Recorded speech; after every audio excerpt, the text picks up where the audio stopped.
You look at these things, again, AI, quantum computers, which leverages, quantum physics. My advice would be is don't worry about it. Just read it and keep going, right? Don't let some piece that you may not completely understand hold you back. Just keep going. There's nothing you can change in the future by worrying anyway. So just embrace it, grab it, and you'll find that over time, you will get your arms around it. Hi, I'm your host, Steve Swan. Welcome to Biotech Bites, where we chat with technology leaders on things that are going on today in our marketplace. Today, I have the pleasure of being joined by Dr. Milton Mattox, who is the leader of USAII, United States Artificial Intelligence Institute. Doctor, thank you very much for joining me. Thank you. Thank you for inviting me. Yeah, sure. I'm really excited for this. This is going to be some good stuff. So, first things first, I always like asking folks just to give me a quick rundown of their background and how they got to where they are. So can you give my audience a quick synopsis of you? Yeah, sure. I'm generally considered a technologist, if you will. So I started my career some 40 years ago, interestingly enough, actually writing code, designing operating systems. Then I moved on to designing application levels, and then to managing people to do that, and then to leading organizations that do those things. Traditionally, people would hear that as, you work in IT or, some sort of software support or design. But I've led teams in, different industries, different size companies, global teams, if you will. I spent literally a good majority of my career doing that. Most recently being over the last 4 or 5 years, I've started moving more towards how do people learn about this technology that we work on, right? And so the type of technologies I've worked on would be, what we now call artificial intelligence, data science. Cybersecurity was a big one for me, and still is. Encryption and cryptography within cybersecurity, and then quantum computing as it relates to that. The advancements of computers and processors in general. And so as I was managing people and leading these teams as a practitioner, I started realizing that teams were having a challenge understanding the emerging technology because of the pace of which these technologies were advancing. And so 4 or 5 years ago, I moved into let's help educate not only engineers and other technical people, but more importantly, non-technical people on what is this technology, these emerging tech, this artificial intelligence, cybersecurity, data science, quantum. What are these things? And then how do we get our arms around it? And then how do we use it or leverage it to be the best that we can be in our jobs and the things that we're working on? So it's a little bit about me, but that's been my focus literally for 40 plus years now. That's great. So you started out as hands-on technologist, and now you're getting to the point where you said to yourself, okay, there's so many different things going on out there. Let's all get on the same page. So you're actually teaching folks, right? What a lot of these things mean. Is that what I'm hearing? You're not teaching the technical. You're teaching, hey, let's all talk the same language, right? Leaders from technology and business side and all sorts of things. Let's figure out what all this means, right? That's correct. Yeah, the team and I at United States Artificial Intelligence Institute, or USAII, we actually put together a curricula across different spaces to say for AI. And then we allow individuals or give them the ability to go through and focus and study and learn various things about AI, large language models, deep learning, things like that. And then they take an assessment and then they get certified at the end. The thing that makes us different is that we focus on relevancy, and that is what employers are looking for today and what skills that they're looking for in individuals as it relates to, say, AI. And then we make sure that they're getting that experience or those learnings, right away. And why is this important? It's because the technology is advancing, again, exponentially. It used to be this nice linear curve. as it was advancing. Now it is almost straight up these days. You and I were talking beforehand. It's like every week, man, you get something that's new out there. And so how do you stay relevant? Right. Universities can teach AI and other educational institutions. Different companies can teach AI, whether it's Google or Microsoft or Apple or any one of them. They can teach it, but we focus on staying relevant and we focus on being platform agnostic, meaning we're not focused on just Google or Apple. The things that you learn when you finish, you can go work with a Google, you can go work with an Apple, you can work with a Microsoft or any other company that's doing that needs AI.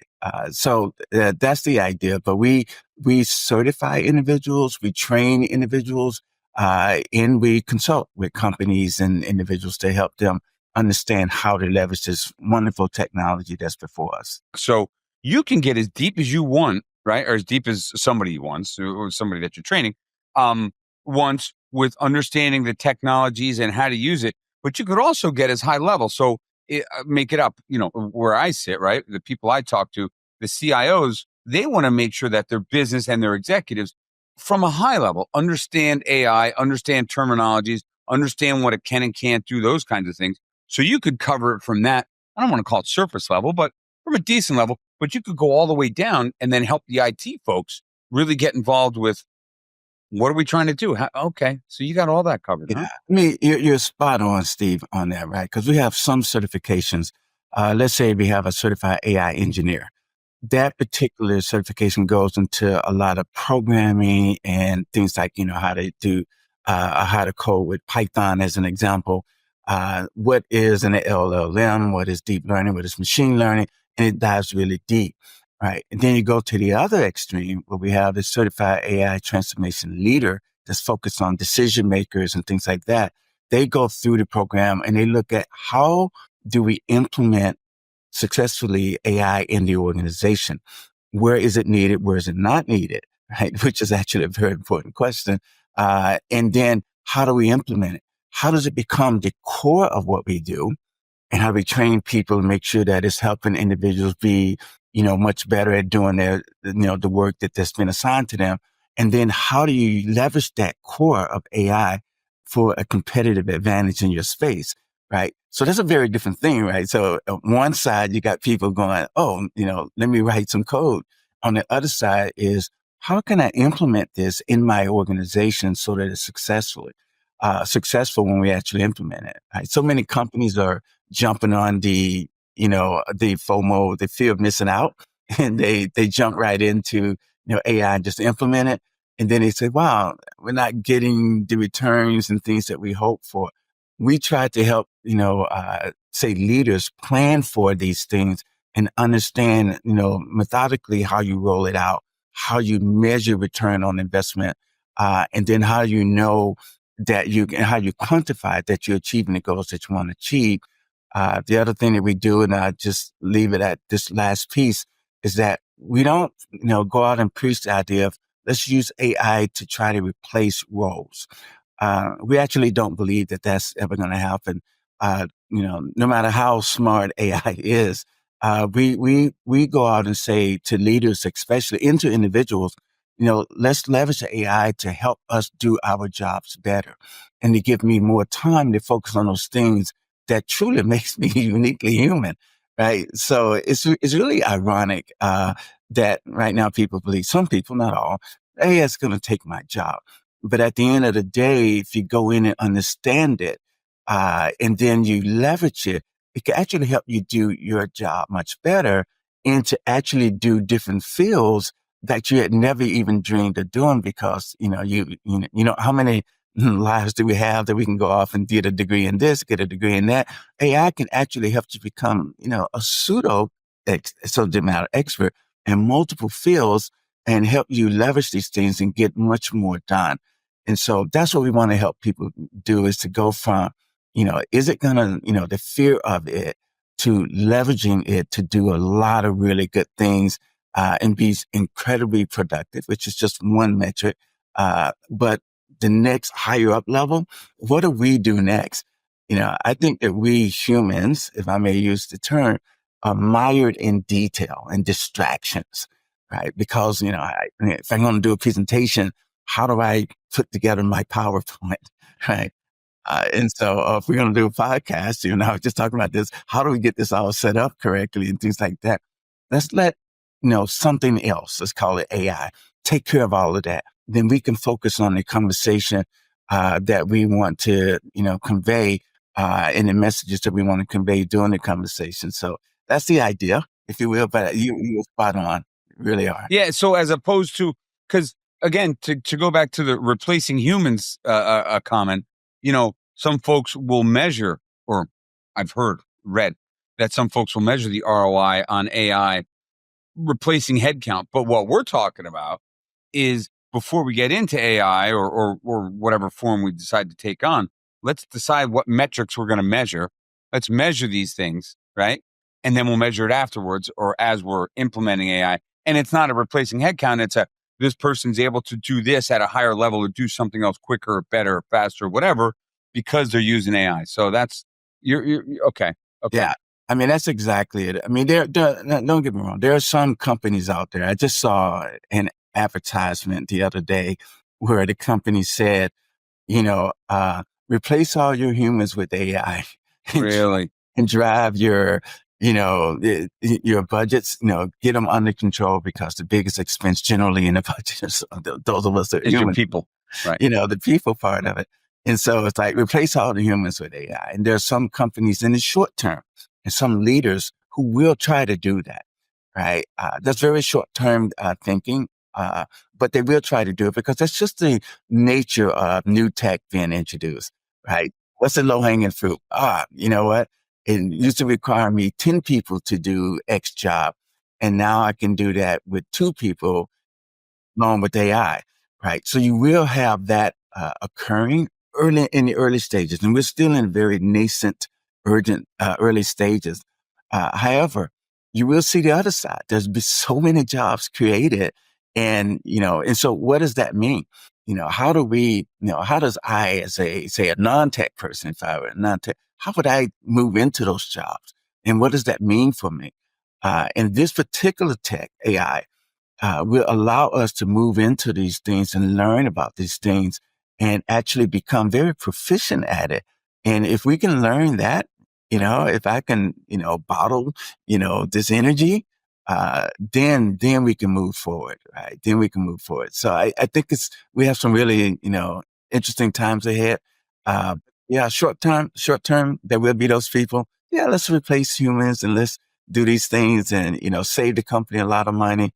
But, we will be forgetting and we'll be remiss for not realizing the value that we humans bring to the table. Well, yeah, and I'll give you a prime example. And I only know, my sample size is me, right? So I know this, I know what I do, right? And and I've thought about AI, and I look at AI, right, with what I do, and AI is probably able to do maybe the very beginning, the front 1/25th of what I do, right? Meaning help identify somebody that potentially that could be right for a role because of what they mentioned on their CV or on their resume.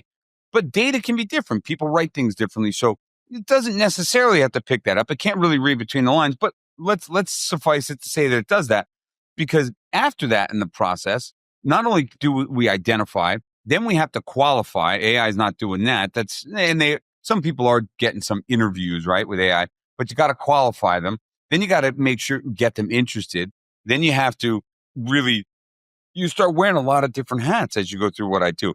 You become a salesman, right? You become an arbitrator at a certain point. You become a negotiator. You're someone's agent.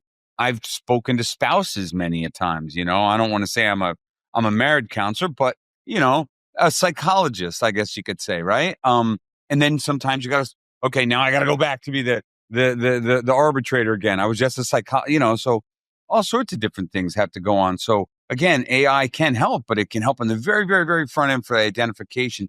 And then you got to help close somebody, right? So you're going between the company and the individual to negotiate, right? AI is not doing that, So anyway, it's again, my sample size is only me, but I know how much further it's got to go in order to get to all the different aspects that we do all the way along the way as an executive recruiter, I love the example that you just gave because again, you're hitting the nail, on the head here.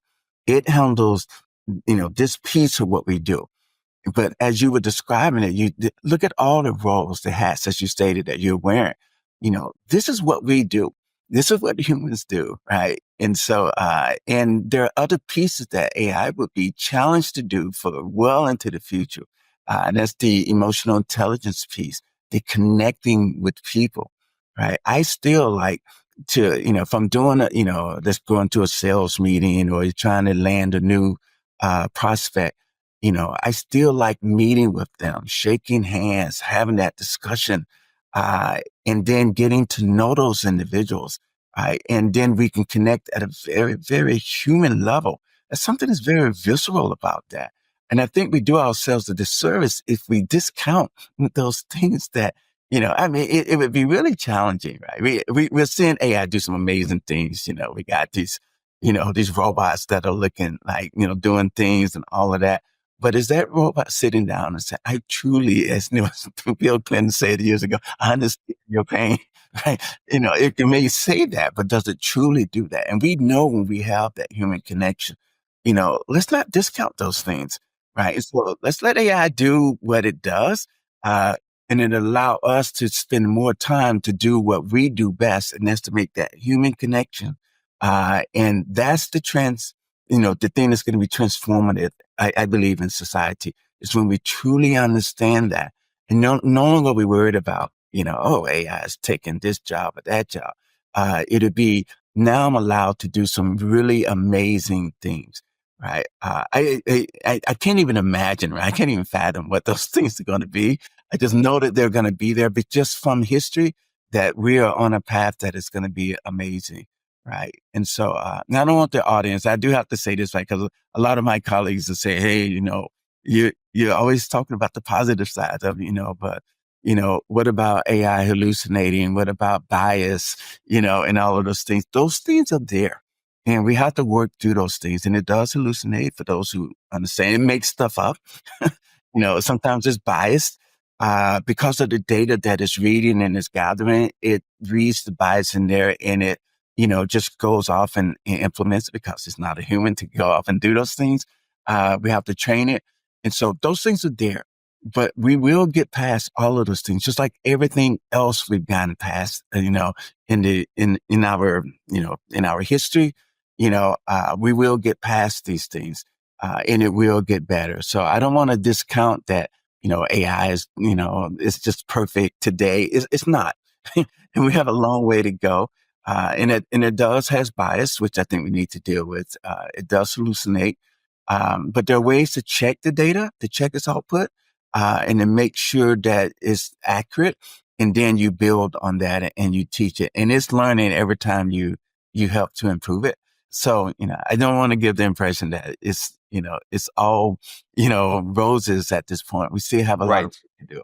Well, yeah, a lot of my folks, as I talk to them, a lot of my CIOs, they talk about, make the analogy that we're in the Wild West. We're in 1990 when the internet came out. You know what I mean?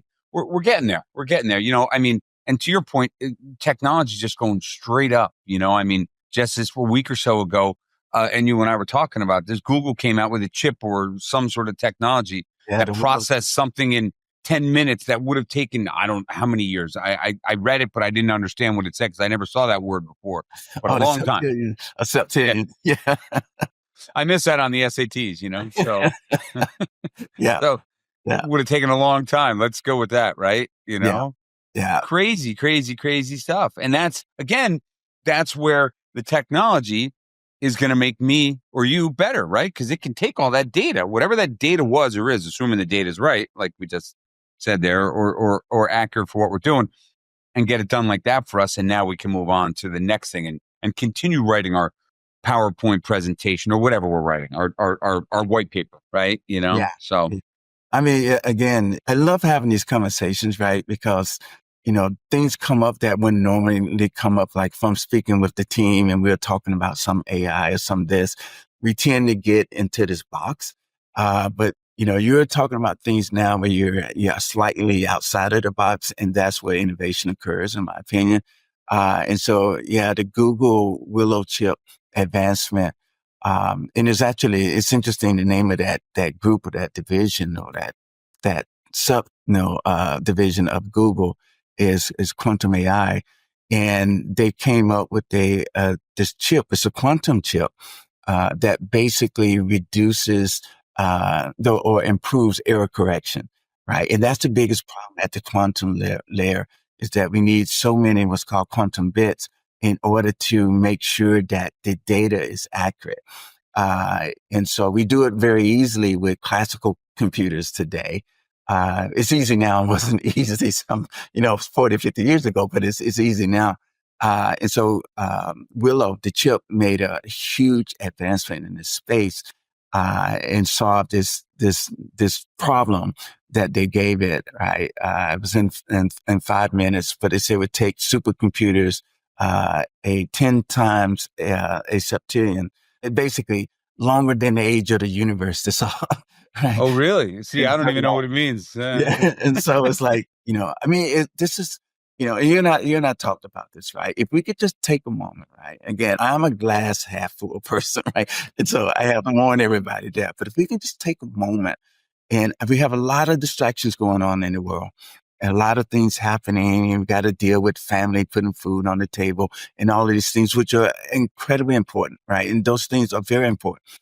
But if we can allow ourselves just a moment to just stand back, even if we don't understand it all completely, and just look at what's happening, the technological advancements are absolutely amazing, right? And we've seen this throughout history. I go back before the Wright brothers, and the guys out there on this bicycle with wings, and we're gonna have, planes flying, and now we travel all around the globe in these planes. We don't even think twice about this heavy piece of metal, being lifted up in the air to fly away. Think about what people were saying back then, right? Before he goes, are you going to be flying this from here to the other side of the world? We don't even think twice about that today.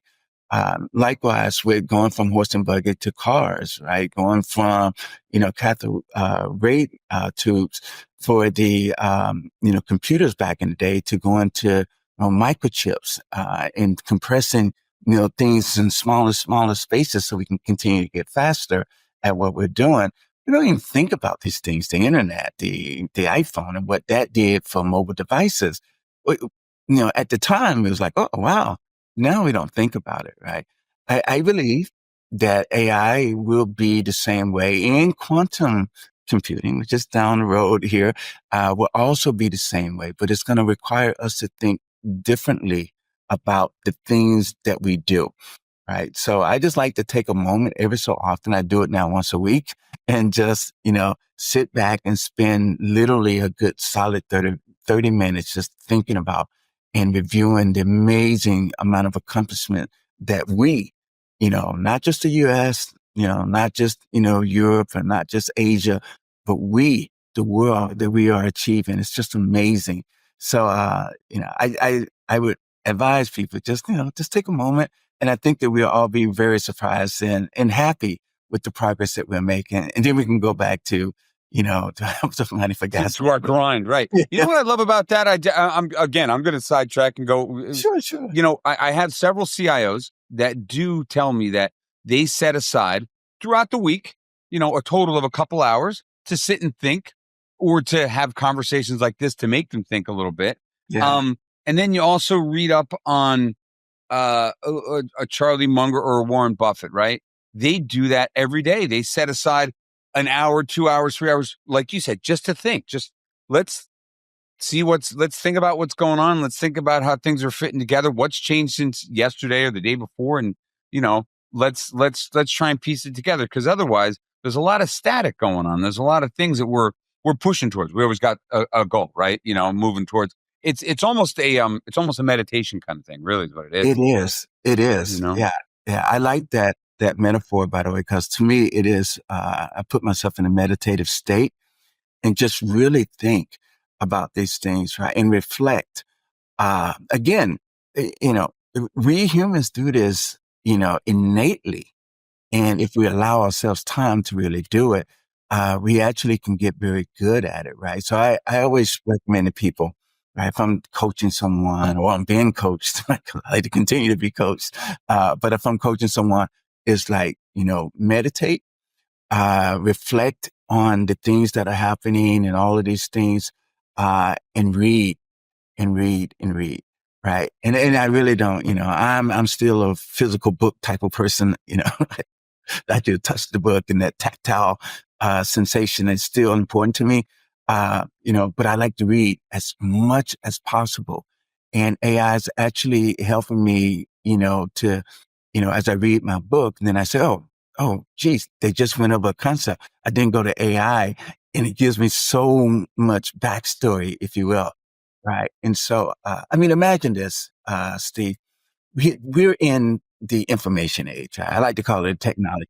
Well, let's say it's the information age. It's data, data, data everywhere, right? How do we deal with that influx, right? You can sort of overflood your senses, right?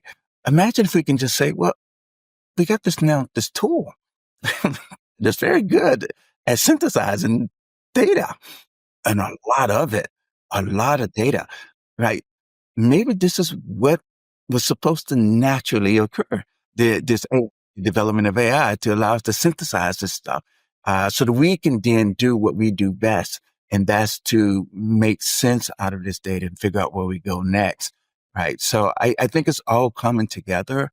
And for again, for the audience and people that are listening to this, we can certainly dive deep into, well, how do I use AI, and how do I do this, and how do I do that?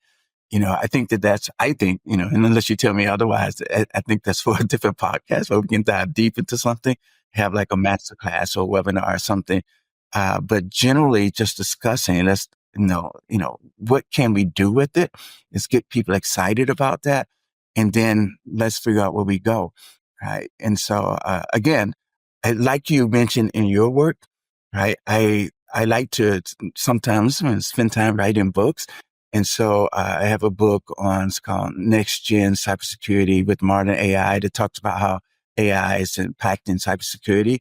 I'm writing a book right now called Catch the Wave, where AI, will not replace humans. And so I'm talking about that. And then those books kind of meaty, if you will.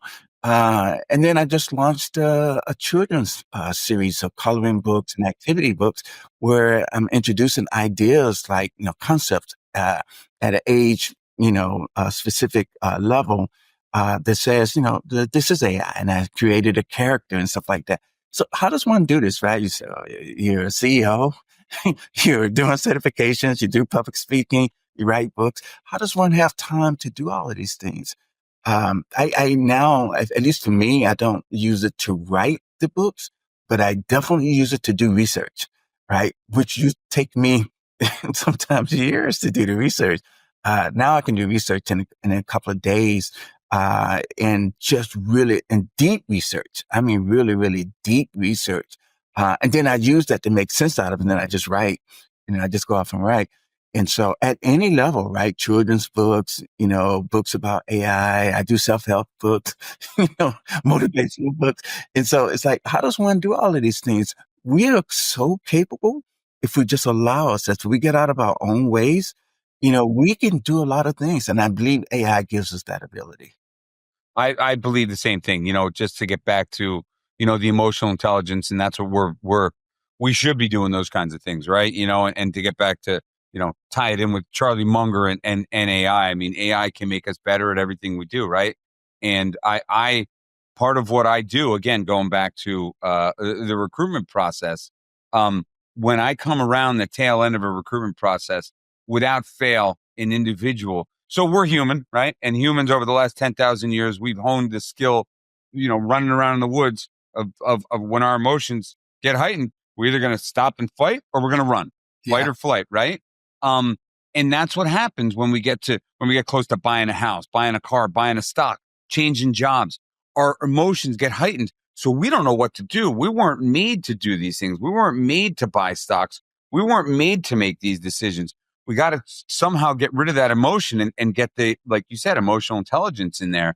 And AI can help you do that. AI can help you get more logical about it, because what I try and do when I talk to folks, when we're getting near the end, to ground it in ration as opposed to emotion is, let's look at this decision, yay or nay, 2 weeks, 3 months, 1 year, 5 years out. So it grounds your intelligence, because it's logic that brought us to that point. It wasn't emotion, right? There Yeah. was something they were trying to change. Because I know a company's got drivers and individuals got drivers of what they need and what they need, and I'm mashing them together. And once I get them to match together, then we know it's a logical decision. But when emotions get involved, that's when we start having a problem, and that's where we got to really start grounding ourselves. But anyway, Yeah. that's a whole different ball of wax. Again, that's a different podcast, I think, right? But AI can help you through those logical steps and get you through some of those things. But you still have to, from human to human, you still got to try and take that one step at a time and get that sort of that connection, right? So Yeah. Yeah. I mean, again, you're hitting and again, use an old metaphor, but you're hitting the nail on the head, and so it's, and now I'm going to talk to the technical people out there, technical leaders, the CIO, is so much of our time is focused on, I call it the bits and bytes, and getting, the technology correct, getting the computers correct, and getting the programming correct. But then, and how do we get these things done? But if you really want to motivate a team to be as, the best that they can be, you have to connect with them at a very human level. Technical people generally, not always, generally introvert, and, you want to be out there, how do we connect, and that sort of thing. I like to, spend the time now to connect with people, to understand the organization, what makes this individual tick, within reason, right? I don't want to get into their personal lives, but what makes them tick, what's motivating them. And if that can help, drive or resolve or, address some of those things, it's amazing what we can achieve. I think that's where we operate best. We humans operate best, right? I've spent many a times, one role that I had, I was even as a CTO, Chief Technology Officer, leading a technical team. I was spending so much time, we had a bug in this application that we're doing, so let me go through the code over the weekends and all this sort of stuff. And I'm going through it and looking for, geez, I found it and stuff like that. Great. But at the same time, it's like, oh, this person's getting burnt out. That person's burnt out. We could have found the fix faster had we done this. And then again, paradoxically, I found that, I would drive a team, drive and drive and drive and drive, and, we get a fix for some problem, say some 2 weeks down the road. And I found over the years that, man, if we just take a moment, take a break, right? And, do something totally different, right? To, what we do. I found that we humans generally solve problems when the mind is focused on this. All of a sudden you come back to it and go, hey, wow, we were out there playing, whatever, where we're out there playing around and maybe playing a pool or something. I came up with an idea of how we might be able to address this problem. And we were able to solve problems faster, instead of just drive, people get burnt out and this sort of.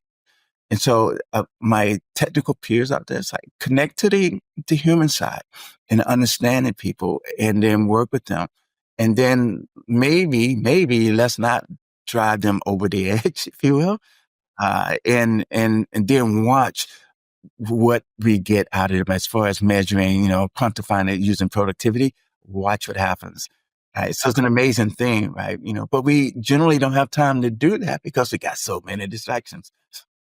my daughter calls it code block. My daughter's a computer science major, data science, statistics, and she's like, I get a code block. So go for a walk, go do something, and it comes to me. She's like, it'll come to me in 20 seconds. I do my best thinking when I'm asleep. I come into the office and I'm like, I figured this out. Or sometimes I'll wake up in the middle of the night and I'll write an article that I'm going to put on LinkedIn or something. I'm like, I got to write this 3:30 in the morning. The lights in the kitchen are on. My wife's like, what are you doing? So yeah, no, I get it. I get it. I So, like, by the way, I like that. So yeah, no, it's so you're seeing it from both the technical and the business side. So that's good stuff. And you guys handle it from both sides, right? From a training and certification perspective, which is great. Have you seen have you seen I don't know, anything that you think that we aren't thinking about that's going to happen in, 2025. So I just did a podcast with a bunch of leaders, right? And they all so some of them had talked about how they're hiring folks for training, or talking about hiring folks for training, and so on and so forth at different levels. And I also have heard what you brought up earlier, because your specialty was security, right? I've heard that AI is really helping the security folks, especially on the operations side, for identifying things. And because I had one CIO tell me, when he joined his company a couple of years ago, I don't know, maybe they had 1 million sort of attempts. Last year they had like 14 billion or something, and it's a small biotech. I mean, no one's keeping up with that. That's what AI does, right? I mean, Yes. It computers does it keep up very with that. well, by the way. It does it very, very well. Yeah. But are you seeing any other trends because I was shocked when I heard that. I'm like, that's perfect. That's exactly what AI should be doing. And, helping that individual out. That's monitoring those logs, or whatever you want to call it. But Yeah. what other stuff have you seen, or do you see coming? Anything we can talk about, or have we kind of hit on it? Oh yeah, absolutely. I mean, you hit on the one. I'm going to call it the low hanging fruit one, which is, when you're looking at, cyber threats and things like that, data breaches and all of the things that are occurring, AI is helping us get much better at that. Before we would, write these rules, and we would go out and look for things and say, oh, does this, this threat fit this rule? How many times somebody tried to enter a password and things like that. You have a rule that does that. Right. And then we'll, raise an alarm in the SIM system that was out there, system information event management. But now you can use AI to go through and actually learn from these things and get better at it, and get much better at predictive analytics as it's going out to do this work. So that part that's great. So we talked about that, by the way, there's the flip side of that, where the hackers are also using AI. Well, yeah. And so, and they're getting better. They're getting smarter too. Oh, they're getting better. I mean, in one place that they're using is like in phishing emails, right? They can now go look at an email that you normally say to get access to your email system. And they look at how you write emails, or AI does. And then they can have an email that comes from you, written in your style. And that'll cause humans to sort of believe that it is truly you, because it's the way Steve writes, right? That was a little more difficult to do pre-AI or pre-generative AI. Now it's much easier. And that's just one example. So you got this digital arms race happening. You got the bad guys actually using AI. You have the good guys using AI.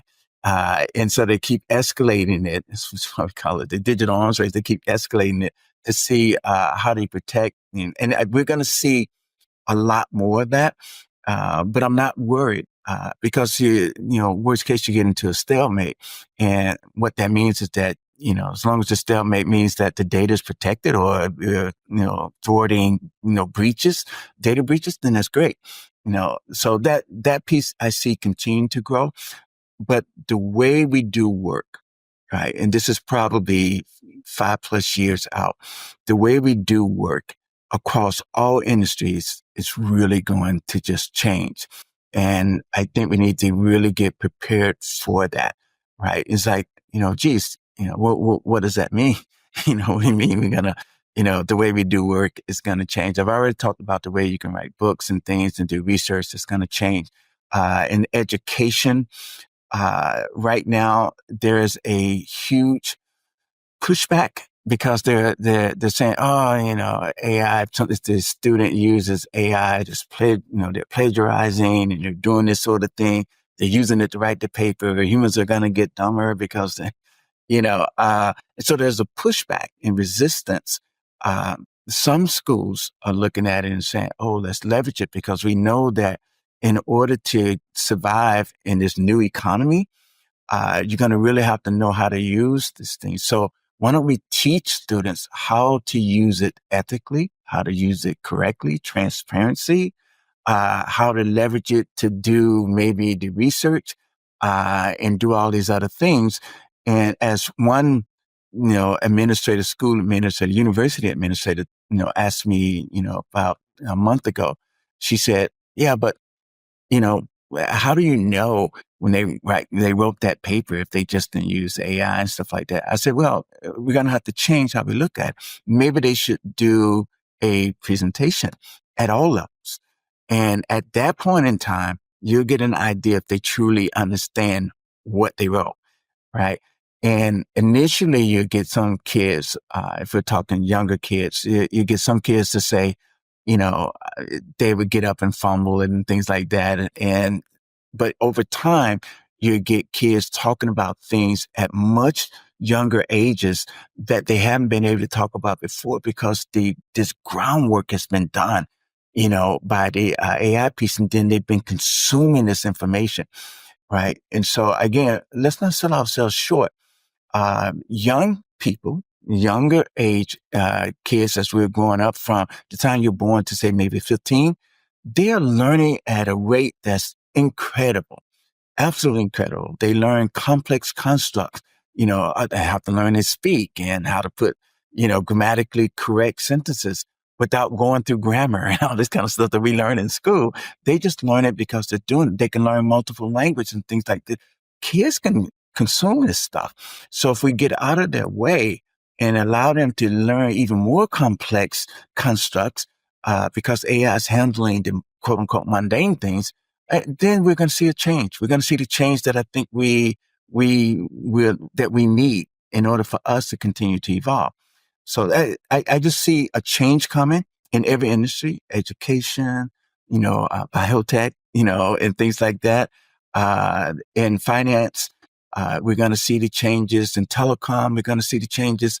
Every single industry is going to get impacted by it. What does that mean? And I wish and I hope that we would spend more time understanding this and getting prepared and embrace it as opposed to all of the pushback. We will eventually get there, but let's not do the normal human thing that we always do. Let's push back for years and years and years. Right. Push back just because this is how we always have done it, right? Yeah. And we push back on everything, right? We do. We do. Again, if you take the time, you see it across everything. Right? Yeah. So it's out, and so, but yeah, I see a major change across all markets, all industries. Question is, how are we going to embrace and leverage and this new tech in order for us to continue doing better and be more productive and more efficient and do higher learning construct processing? How are we going to leverage it to do that? We will get there. We will. It might be bumpy along the way. That's all right, though. Everything is, right? And the Eternal Optimist just came out. That was awesome. I loved it. Yeah. I loved it. That's good stuff. Well, so, we're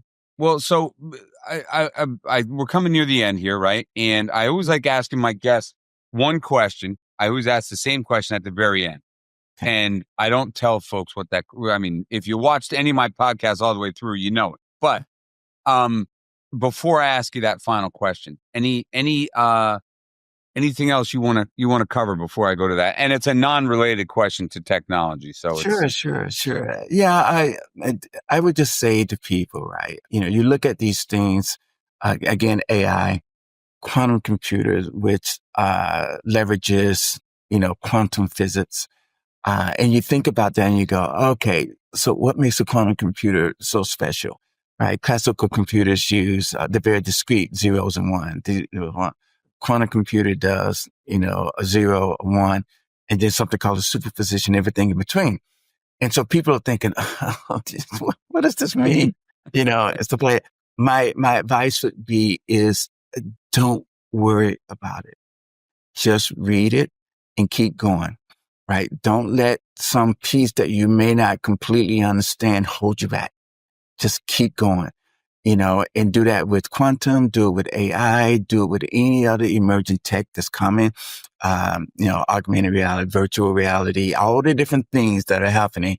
Don't worry about it. Get your arms around it. Read a little bit about it every day, as much as you can do.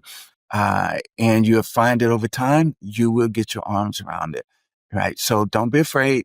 Just go for it and learn it.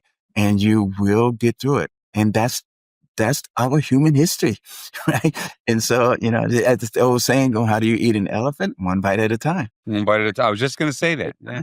So yes, just go for it. Don't worry. At this, there's nothing you can change in the future by worrying in any way, right? So just embrace it, grab it, and then be amazed at yourself, 1 month later, 2 months later, a quarter later, a year later, how much you picked up, So I just hope people just take a little information, just read a little bit, every single day. You don't have to spend hours and hours, but do read, and learn and research and just pick up what you can. And if it's too complicated, tell AI to make it simple. Right. And it'll make it simple for you, and it'll learn how you learn and present the information to you in the way that's best for you to learn it. And then again, you'll be amazed down the road really at what you're doing. You can't control it, but what you can control is your reaction to things that as they come to you, right? Exactly. So that kind of thing. Exactly. So, well, thank you. That was great. So here's the question I like asking folks near the end. I'm a live music guy. I like watching music. I like going to see concerts and things like that. So what I always like asking my guests, and some have answers, some don't, so no pressure here, but live music, if you've ever seen a live band or maybe you have, maybe you haven't, but if you have, is there a particular live act that you've seen at any point in your life that you look back on and say, well, that was probably the best concert I ever saw, or that was the best live act I ever saw? Is there anything that sticks out in your mind? Or if you haven't seen any, that's fine too, Oh, this is a wonderful question. This is a wonderful question. I'm also a musician. I play bass guitar and drums. Okay. And I wanted to gig as a teenager. My parents said, no, you understand math. You're going to become a computer scientist. I'm like, wow. So why would I want to do that? One band right now, Steve, that's resonating with me that I saw live years ago, and they've now resurrected themselves because of a tragedy that happened. It's a band called Linkin Park.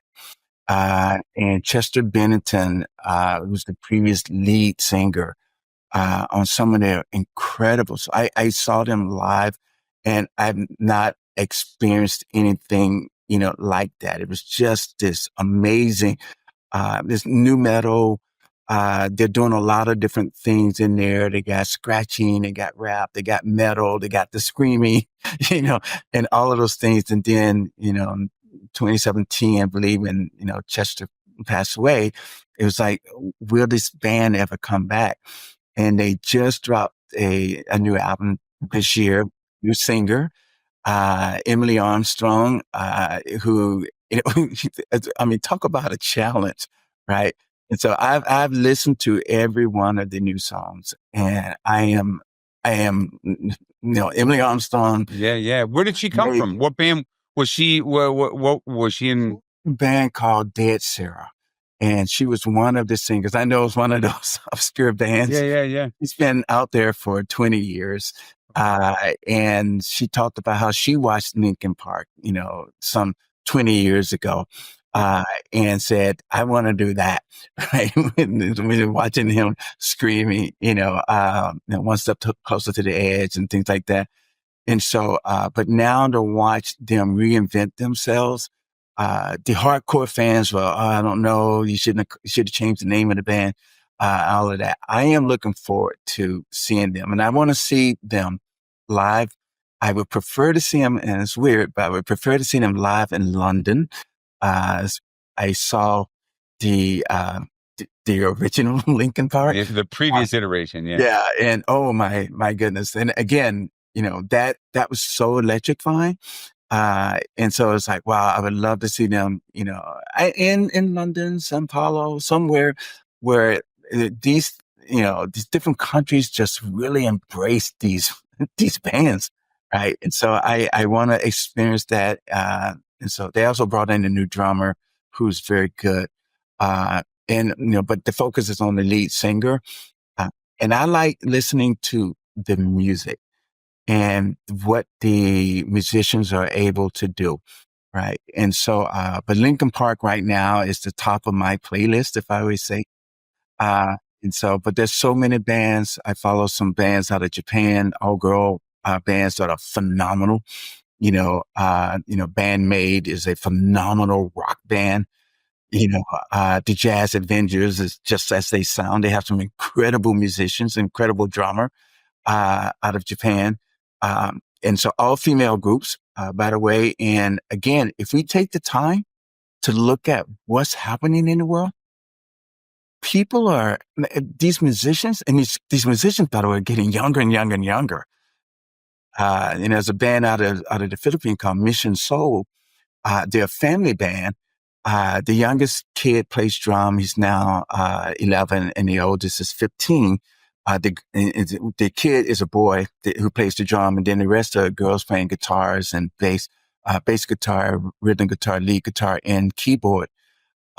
And their parents play with them sometimes as well, the mom and dad. They are amazing. And Really? it's kids, right? So, That's great. you asked them, this is No, this is good. Yeah. Well, also at the beginning, you said you play instruments, and I'll tell you, you show me a decent musician, I'll show you a good programmer, a good technologist. Yeah. I mean, it's amazing, and Yeah. and a lot of the guys I'm watching on stage, they don't even know it. They'd probably be awesome at Python or whatever, they just Yeah. Oh, I agree with that. I agree with that wholeheartedly because it taps into that creative part of the brain. Think about these people, right? Einstein was a musician. Yeah. And I'm certainly not saying I'm an Einstein by any stretch. No, I know what you're saying, right? Yeah. But But just these folks drawing the are, parallels. Families, parents, if you want to, teach kids, let them try. They may not keep it up, but, teach them, music or, I always recommend, what instrument? Piano, if you can go piano, because from there you can almost go anywhere, right? And the thing that it teaches you, the dexterity that you need, to do that, you got the bass clef and the treble clef, in the different hands. Then you move to a guitar, you move to something else, and you have these things that you've learned from piano as your core. And again, all the things that you need from mathematics to creative thinking, you get in that, right? Again, humans, let's not sell ourselves short, right? So learn music, music theory and all this sort of thing, whether they do it or not. My parents would not, in my day, and I grew up in the South in Atlanta, my mom said, you will not be playing in a band. in a club or something, right? Yeah. And I was gigging at 17, right? We Were you? nice. Going out there, and I was playing drums and all this sort of thing. And my mom said, enough of that. I need you to focus on school and things like that. And in those days, if mom said no, you kind of you did it, you kind of went with it, or else. Yeah. And so, but I continue to play, not as much as I used to, but I still play. And I enjoy it. And But it's a great outlet, right? Yeah. It's a wonderful creative outlet. So thank you for asking that question, by the way. I get excited about these kinds of. No, well, I kind of, it's kind of one of those things where if folks aren't expecting it, some are, some aren't, right? But, it gets them on a more of a personal level, and you get to hear, a passion or something for somebody that someone has, and then they kind of go off on their tangent. Again, it gets rid of the technical thing and the technology thing. It brings them to a good place, a happy place, a place they want to share, So that's why I ask it. So anyway. Well, perfect. Thank you so much. I appreciate that. This was awesome. Thank you very much. I can't thank you enough. And maybe we do another one on some of the other subjects that we talked about sometime. Sure thing. I enjoyed it a lot. Thank you so much for inviting me. Sure thing. Yeah. And if anybody needs you, they can find you. They can see they can get your URL for LinkedIn off the podcast. And anybody needs us, they know where to find us as well. So, yeah. All right. Thank you very much.